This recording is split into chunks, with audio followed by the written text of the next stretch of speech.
بسم اللہ الرحمن الرحیم۔ السلام علیکم۔ آج ہم تھوڑا سا گرامر کو ٹچ کرتے ہیں۔ سب سے پہلے آج ہم پڑھیں گے ہمارے منہ سے جو میرے منہ سے الفاظ نکل رہے ہیں آپ کو سمجھ آ رہے ہوں گے، تو اس کا مطلب ہے جو میرے منہ سے لفظ نکل رہے ہیں تو وہ آپ کو سمجھ آئے، تو اس کا مطلب ہے کہ جو الفاظ آپ کو سمجھ آئے ان سب الفاظ کا نام ہے کلمہ، ٹھیک ہے؟ یعنی کہ جو وہ لفظ جس کے معنی ہوں وہ کلمہ ہوتا ہے۔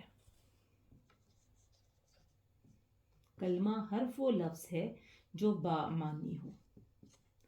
تو ہم جو جملے بولتے ہیں، جو بات کرتے ہیں، اس میں صرف ایک لفظ ایک ہی بات تو نہیں ہوتی نا، اس میں کوئی اسم آتا ہے، کسی چیز کا نام آ جاتا ہے، کسی چیز کے ہونے یا کرنے کی بات ہو جاتی ہے، بیچ میں یہ جب اسم اور فعل میں ملتے ہیں تو اس میں حرف یوز ہو جاتا ہے۔ جیسے میں کہوں کہ یہ قلم ٹیبل پر ہے یا یہ قلم بورڈ پر ہے، قلم تو ہو گیا اسم، بورڈ پر بورڈ ہو گیا، بورڈ بھی اسم ہے، پر کیا ہے؟ پر ہے اس میں حرف۔ یا میں کہوں کہ آسماں قلم سے لکھ رہی ہے یا لکھتی ہے، ٹھیک ہے؟ آسماں ہو گیا اسم، قلم ہو گیا اسم، سے لکھتی ہے، لکھنا ہو گیا فعل، اور ہے جو ہو گیا وہ تو اینڈ پہ۔ اب یہ جو سے ہے، تو یہ کیا ہیں جو ساتھ یہ الفاظ لگیں؟ یہ ہیں حروف، ٹھیک ہے؟ حروف جو ہیں وہ اسم اور فعل کو جوڑنے میں مدد دیتے ہیں، عربی میں بھی اور اردو میں بھی۔ تو کلمے کی 3 اقسام ہیں۔ ہمارے منہ سے جو بھی باتیں نکل رہی ہیں یہ سب کلمے ہیں، اور ان لفظوں کی ہی 3 قسمیں ہیں۔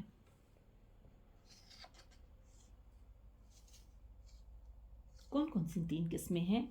اسم، عربی کی بات ہو رہی ہے، فعل اور حرف۔ اتنی بات سمجھ آ گئی؟ اسم، فعل اور حرف، ٹھیک ہے؟ اسم کیا ہے؟ ہر کسی بھی چیز کا نام، ٹھیک ہے؟ شخص کا نام، چیز کا نام اسم ہے، ٹھیک ہے؟ اور اسم میں اور کیا آ جاتا ہے؟ صفت آ جاتی ہے۔ اور اسم میں کیا آتا ہے؟ اسم کی کچھ علامات ہیں، وہ میں آپ کو بتاتی ہوں۔ کسی بھی چیز کا نام ہو جائے، شخص کا نام ہو جائے، جگہ کا نام ہو جائے، ایک تو نام آ گیا، اور اسم میں کیا ہوتا ہے؟ صفت آ جاتی ہے، کوالٹی آ گئی، جیسے کوئی شاعر ہے، کوئی فاسق ہے، مطلب جس طرح کی کوالٹی آ گئی۔ اچھا، اب اسم میں عربی میں ہم کیا کیا دیکھیں گے تو وہ اسم ہوگا۔ سب سے پہلے ہم نے یاد رکھنا ہے، اگر تنوین آ جائے عربی میں پیش کی، اس کو حالت رفع کہتے ہیں، تو وہ بھی اسم ہے آخر میں لفظ کے۔ اور اگر 2 زبر آ جائے تو بھی اسم ہے، اس کو نصب کہتے ہیں، یہ رفع ہے، رفع جب 2 پیش آ جائیں، 2 زبر آ جائیں تو وہ نصب ہے، اور اگر 2 زیر آ جائیں تو وہ جر ہے، تو وہ جر ہے، یہ آ جائیں تو بھی اسم ہے۔ اس کے علاوہ اگر کسی بھی لفظ کے شروع میں الف لام آ جائے، جیسے الکتاب، القلم، تو بھی وہ اسم ہے۔ کسی بھی لفظ کے آخر میں گولتا یا الف تا، گولتا استعمال ہوتی ہے واحد کے لیے، الف تا استعمال ہوتی ہے جمع کے لیے، ٹھیک ہے؟ تو بھی وہ اسم ہوگا۔ کبھی کبھی کچھ اشارے ایسے ہوتے ہیں جن کے بعد جب جو ورڈ آتا ہے وہ اسم ہوتا ہے، ٹھیک ہے؟ مثلاً ہاذا یا ہاذہی کے بعد جو لفظ استعمال ہوگا وہ اسم ہی ہوگا۔ ہاذا یہ مذکر کے لیے استعمال ہوتا ہے، اور ہاذہی مؤنث کے لیے استعمال ہوتا ہے، ٹھیک ہے؟ مؤنث کے لیے۔ اس کے بعد بھی جو لفظ آئیں گے وہ بھی اسم ہوں گے، ٹھیک ہے؟ فار ایگزامپل ہاذا کے بعد تو ایسے آ سکتا ہے کہ آپ کہہ سکتے ہیں سرات، ٹھیک ہے؟ لیکن اگر کیونکہ سرات جو ہے وہ مذکر میں استعمال آتا ہے، اس کے آخر میں تا نہیں ہے، لیکن اگر ہم کہتے ہیں القریہ، ہاذا السرات اور ہاذا القریہ، القریہ تو قریہ کے آخر میں گول تا آ گئی ہے، تو اس کا مطلب ہے یہ بھی اسم ہے، یہ بھی اسم ہے، ٹھیک ہے۔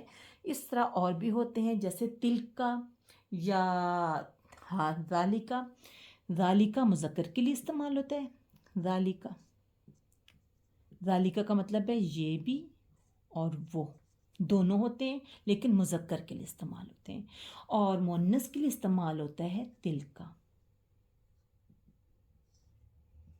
تلکا، اس کا بھی مطلب ہوتا ہے یہ یا وہ، یہ بھی اشارہ ہے، یہ دونوں جب آ جائیں کسی لفظ سے پہلے تو بھی وہ اسم ہی ہوگا، جیسے کہ آپ نے قرآن مجید کے پہلے ہی سپارے میں پڑھا ہے الف لام میم میں ذالک الکتاب، ذالک الکتاب، ادھر لکھتے ہیں ذالک الکتاب، ذالک الکتاب، یعنی کہ کتاب اس کا مطلب ہو گیا مذکر ہے۔ اور جیسے تلک الامثال،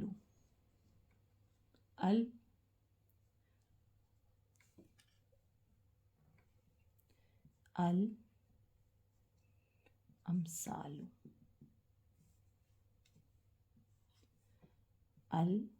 الامثال، امثال جو ہے یہ مؤنث ہے اور یہ اسم ہے، ٹھیک ہے۔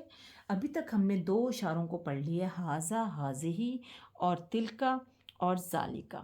انا بھی جو ہے اس کے بعد جو ہے جو لفظ آئیں گے وہ بھی اسم ہوں گے، فار ایگزامپل ان الابرار اور ان اللہ، ان الابرار، انا ہوتا ہے بے شک اور انا بھی ہوتا ہے بے شک، ان الابرار، بے شک وہ نیک لوگ ہیں، ابرار، انا جب لگے گا تو بھی جو ہوگا الابرار یہ بھی ہمارا اسم ہے، اور ان اللہ، ظاہر اللہ بھی اسم ہے، ان اللہ، تو اس کا مطلب ہے اللہ بھی اسم ہے۔ اب تین چیزیں ہو گئی ہیں، ہاذا، ہاذہی، ذالکا، تلکا، انا۔ اب جیسے یا اور یا ایہا، یہ دو چیزیں ہوتی ہیں، ٹھیک ہے۔ فار ایگزامپل یا جو ہے وہ ہم کسی ایک کے لیے یوز ہوتا ہے، یا مریم، مریم، اے مریم، یا ایک کے لیے استعمال ہوتا ہے، اور یا ایہا زیادہ کے لیے استعمال ہوتا ہے، یا ایہا، ایہا یہ کس کے لیے ہوگا، المرسلون، یا ایہا المرسلون، اے بھیجے گئے، ٹھیک۔ تو اس کا مطلب ہے اب ہم نے کتنی چیزیں پڑھ لیں، ہاذا، ہاذہی کے بعد جو چیز یوز ہوگی وہ بھی اسم ہوگا، ذالکا، تلکا کے بعد جو استعمال ہوگا وہ بھی اسم ہوگا، اچھا جی، انا، اچھا ہاں، پھر اس کے بعد ہے انا کے بعد جو استعمال ہوگا وہ بھی اسم ہی ہوگا، یا اور ایہا کے بعد جو یوز ہوگا وہ بھی اسم ہی ہوگا، ٹھیک ہے۔ اچھا، ایک ہوتی ہے چیز ذو اور اولو، ذو الفضل، اولو القوت، ذو کا مطلب بھی والے ہی ہوتا ہے، اور جیسے ذو الفضلی، ذو الفضلی، اور اولو القوت یا اولو العلم، کچھ بھی کہہ سکتے ہیں، اولو القوت، یہ دونوں بھی استعمال ہوں گے تو اس کے بعد بھی جو ہوگا وہ اسم ہی ہوگا۔ کتنی چیزیں ہوں گی، 1 2 3 4 5، ٹھیک ہے۔ اس کے علاوہ اور بھی کئی الفاظ ہوتے ہیں جیسے من، عن، الا، علا، فی، یہ ویسے تو حروف جار ہیں لیکن ان کے بعد بھی جو آتے ہیں الفاظ وہ بھی اسم میں ہی شامل ہوتے ہیں، لیکن ہم نے ان کو مین فوکس رکھنا ہے کہ ایک تو ہمیں پتہ لگ گیا کہ نمبر 1 جن کے آخر میں حالت نصب، جر یا رفع آئے گی وہ اسم ہوگا۔ نمبر 2 یہ تھا نمبر 1، نمبر 2 کیا تھا، نمبر 2 یہ تھا کہ ال لگ جائے گا۔ نمبر 3 کیا تھا، آخر میں دو گولتا یا الف تا آ جائے گا، ٹھیک۔ نمبر 4 کیا تھا، ہاذا، ہاذہی۔ نمبر 5 کیا تھا، ذالکا،